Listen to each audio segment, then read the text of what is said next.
Peter the Horse is here. And by horse, I of course mean Max0r's Doom Eternal review, Alpha Male Gaming, Amogus edition. I swear to God, if you throw me into that portal, I will fall. You were never one of us. You were nothing but an imposter. Sus. Amogus. False crewmates. You are sus.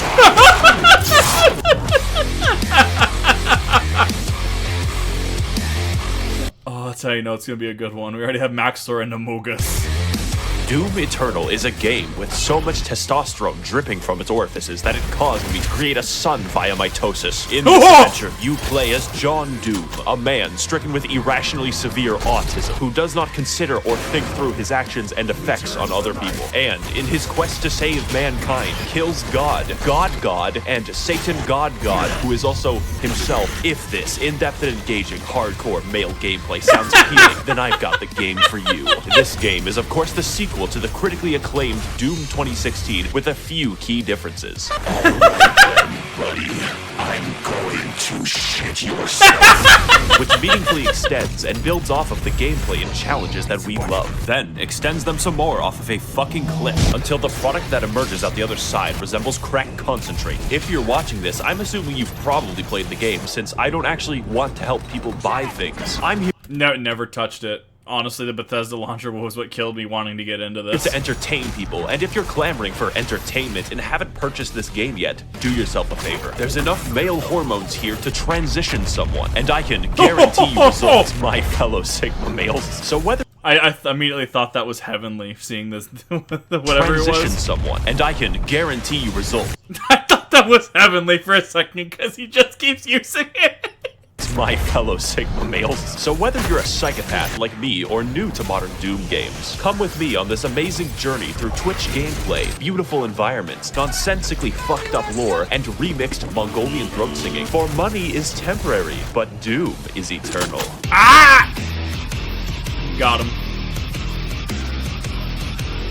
I would say that Doom Eternal's gameplay is quite unique, and not for the reasons that you would think. Everything in Doom Eternal is funneled directly into a single, robust, multifaceted, multinational, and unilaterally combat system, from which the entire game is built around. But Max0r, I hear you thinking, that's every game ever. Yes. Every good game ever. If I, for instance, became 12 and booted up GTA 5, I would be able to do at least a dozen unfun activities. Doom's design is focused harder than the average Persona fan on his local playground, and that is special. You will play the game in the way that is fun, or you will lose. So as good as 2016 was, a Polygon journalist could beat the first half, and that's unacceptable, because yes, it is actually unfun to play games after having a lobotomy. In other games, I get to choose between things like stealth, vehicles, or outright combat. Yet Doom Eternal asks the question, why not force you to use every mechanic all the time without stopping? In a world where AAA studios try to pander to everyone, it's refreshing to have a game that sets out to do one thing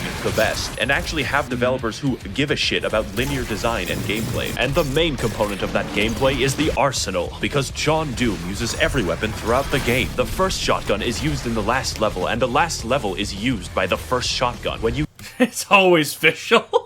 I can't escape Fischl. get an upgrade, it isn't a replacement, it's a genuine addition to your arsenal. Every one of them has specific uses, and yet these don't interfere at all. They enhance. How do I kill an enemy? Well, shoot his hands off, fire a rocket, fire a ballista, fire flame, freeze him, fire on his freeze and froze shotgun, brain aneurysm. Just as important as how you kill is how you heal and how you restore. Fortunately, the aggression of this game rivals my dog in a kindergarten. Like me, the only way to get ahead of the competition is to kill them. How do I heal when low? Kill them. How do I get ammo back? Kill them with a chainsaw. In addition, most weapons in the game have 2 mods which completely change their behavior. Such stunning examples would be the microwave beam, the automatic shotgun, and the fucking destroyer blade. God, that shit's cool. But on top of 8 weapons, 12 mods, and a declining mental state, we keep going. More than any one weapon, you'll be using your suit abilities, and they all have individual buttons. This is in addition to the 8 that you use for weapons. These would be things like zoom for fast, grenade for death, Swedish grenade for life, punch for no reason, and a flamethrower for armor. I play Invoker in Dota 2, and this shit makes me play my keyboard like it's a fucking Moonlight Sonata. I thoroughly recommend playing PC and never using the weapon wheel for maximal Ritalin output. And if you can't switch weapons fast or play on easy mode,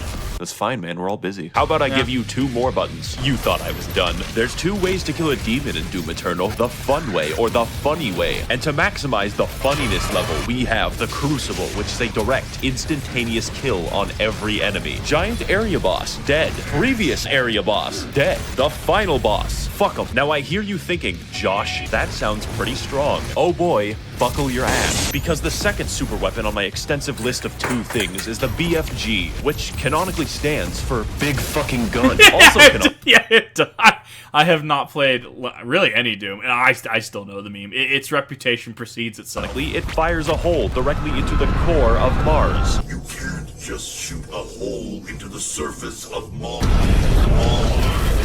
Now, I could kill an enemy the long way, or I could kill him and his dog faster than the ATF at Waco. It clears out everything instantly. I am so thankful the game limits how many times you can do this. Now, I understand that at first this may seem complicated, but that just isn't true because the entire game is effectively a tutorial for hard mode. And because you're always learning as you play, it never feels stale. Doom even lets you choose what stats and runes to upgrade. I spec'd entirely into mobility and ammo, making my character a flimsy, crack-addled spider monkey. As a side note, we should release dozens or possibly hundreds of macaques into New York City. They do not can survive there. Why does Thailand get to keep all of the good monkeys? So what more is there to learn about Doom Eternal? Well, have you ever given thought to the various unwashed baboons that I'm fighting? The answer may shock you. Those are the... As you may have guessed, there are at least 3, perhaps 4 demons in the game, which is a lot for someone who is a small, blonde anime lolly such as myself. But it's the variety of the demons that make the game interesting. Demons can fly, they can roll around like hedgehogs, contract obesity, and be bastards. Who is Sandy Loam? Who is Tsushima? Amy Rose? I didn't know she could stand. The point of the entire game, therefore, is to balance targets, switch weapons, and scream internally as you repeatedly fail to be cool. Just like high school. What I'm getting at is every demon has completely different behavior and goals from one another. The Doom Hunter rolls around in a comically small tank. The zombies, like us, exist to die. And the Marauder produces controversy. He does a lot of damage, blocks your attacks, fights you at wild speeds, and can only be attacked after blatantly signaling so. I personally have no issue with him, as I find the challenge fun and engaging. And if you don't, I'm not saying you're wrong, I'm saying you're bad. I'm not getting into details skill issues for each one, since that's not funny, but don't worry, there are 27 of them, without DLC. And if you're wondering why I'm fighting the entire cast of Dante's Inferno, you're actually the minority. This game tries at every moment to make exposition collectible. Why is there just a fucking big spear in the planet, and why is heaven comprised entirely of moth people? You cannot stop the procession. Savathun, is that you? It feels like one guy wrote the events of the game, and another guy invented LSD just to write the backstory. So I'm going to combine both of them into a single, accurate interpretation of the Doom lore. If I say something objectionable, just pretend that it's right.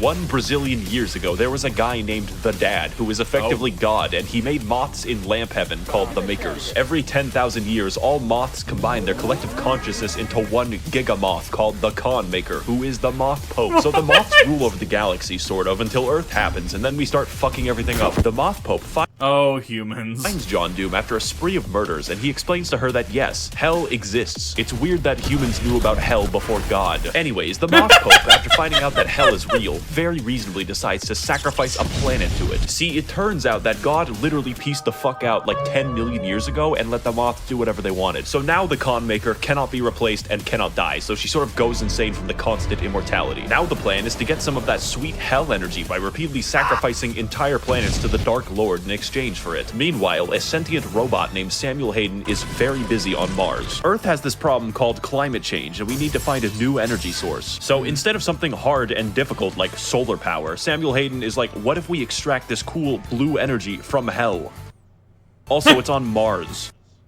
Earth does this until hell begins breaking into Mars and John Doom stops them, which is the plot of Doom 2016. This makes Samuel Hayden mad because he's funded by the Koch brothers and really doesn't want to build a windmill. So instead of destroying the demonic crucible, he just brings it back to Earth and catapults John Doom into the backstory planet. If you think that sounds unreasonable, just remember that we considered blotting out the sun before building a fucking solar panel. I only for the good of humanity. Unsurprisingly, demons invade to recycle Earth into blue energy for the Moth Pope, so John Doom has to fight both Catholics and hell. And as you go through the game, you might notice that it just brings up random shit at will. Like, oh sorry, the Soul Factory is being held there by 2 gigantic titans, and it's like, okay, I guess Attack on Titan is real now. Doomslayer, you'll need this knife to kill my son. Oh shit, what'd he do? He's the Giant uncontrollable demon titan. The plot of the main game, to understate it, is psychotic and acts as an increasing checklist of galactically convoluted tasks. Just in this one game, John Doom finds an ancient city like 3 times, goes to the North Pole to kill Santa, fights Croatia, does a little trolling, does a little cockfighting, invades heaven, and permanently kills God, but we'll get back to that. Doom 2016 took place on Mars, but this game has you slung around the universe on a fucking bungee cord, so I understand completely when people say they don't play Doom Eternal for the plot. They're just wrong. I play Doom Eternal for the plot, and that might sound strange to you, but Eternal's plot is pure insanity, and it does everything that it needs to. We are painfully aware that the plot exists as a contrivance because the environmental designer went fucking ballistic. I just don't care. I played every single level, gleefully wondering,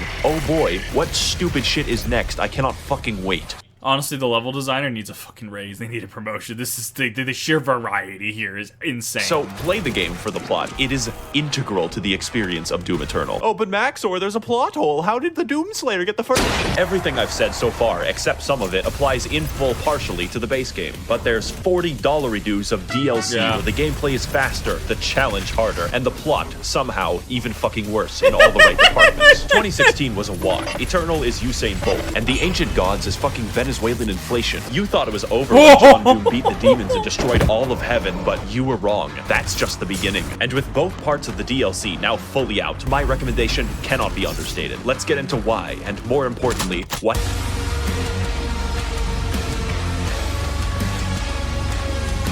This section of the video is going to be different, far more structural, and aligned with the plot of the DLC. Because the gameplay isn't what's new about the product, it's the challenge and the story. I originally wrote an entire script for this and then trashed it because it doesn't truly communicate how this DLC drove me to insanity, and I hard cope by simping for 2D women. Gone you!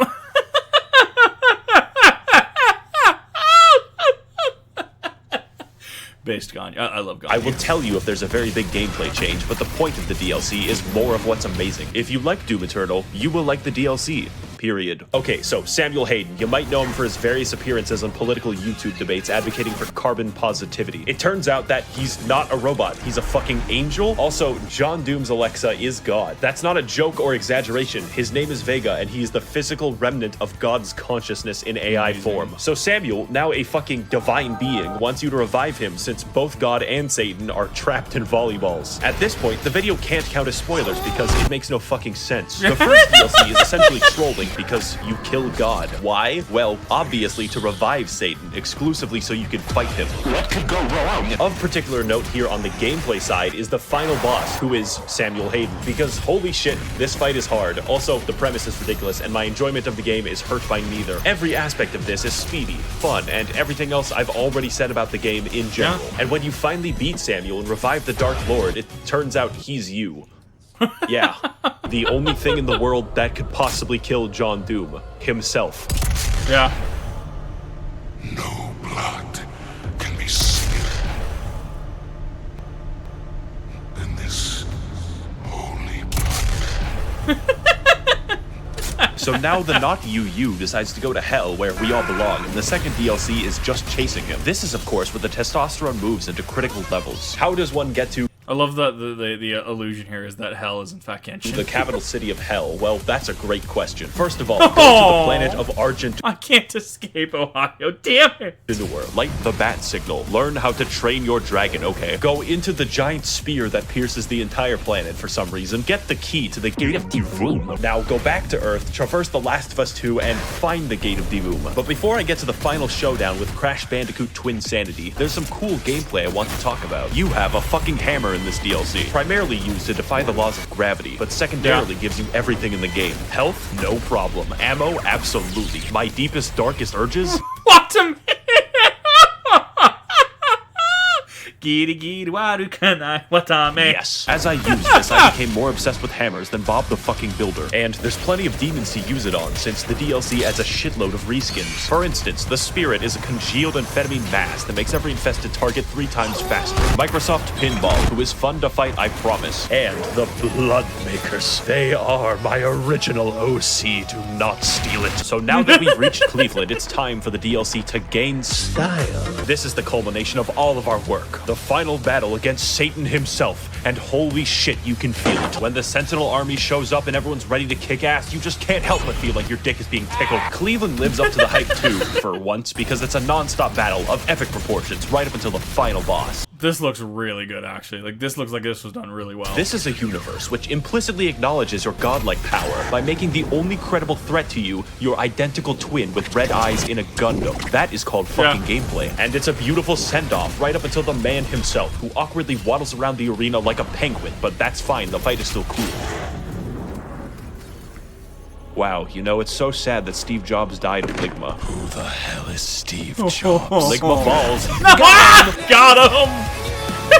Now, before we defenestrate, there's a few details I want to talk about that truly complete this game, make it a real 10 out of good. Firstly, I would classify the music of this game as metal without guitars, and I fucking dig it so much. How do you make metal without a guitar? Well, you sample Mongolian throat singing and your lawnmower.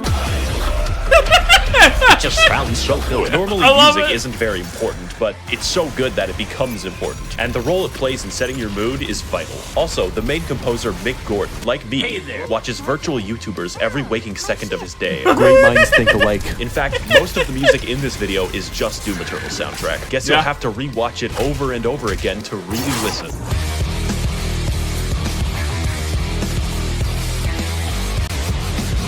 Finally, this game looks really good. Not in a, oh wow, look at all these particles I'm stroking out way. It's more like, how does literally anyone have time to model all of the geometry in the game? It is unreal. It is This is why you pay your damn artists, because they make shit like this. so downright inspired that it makes you feel bad while playing it. Doom Eternal is such a fast and pulse-pounding game that it's like sprinting through the fucking Louvre. How am I supposed to appreciate the Mona Lisa when it looks like this? Should you buy the game? Yes, I am very biased. If speed and action is what you crave and you want to induce cardiac arrest early, this is your game. I would like to thank the Demonic Brotherhood funding this channel in exchange for their souls. If you would like to engage in blood sacrifice on my behalf, you can head to my Patreon to learn more. Thank you all for watching, and of course, run, they're coming.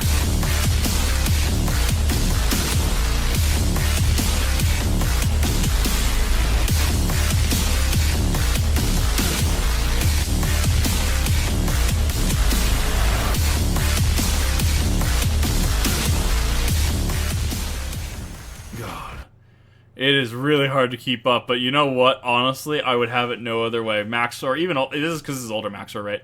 This is absolutely phenomenal. I absolutely loved this. This was amazing. Thank you, Max0r.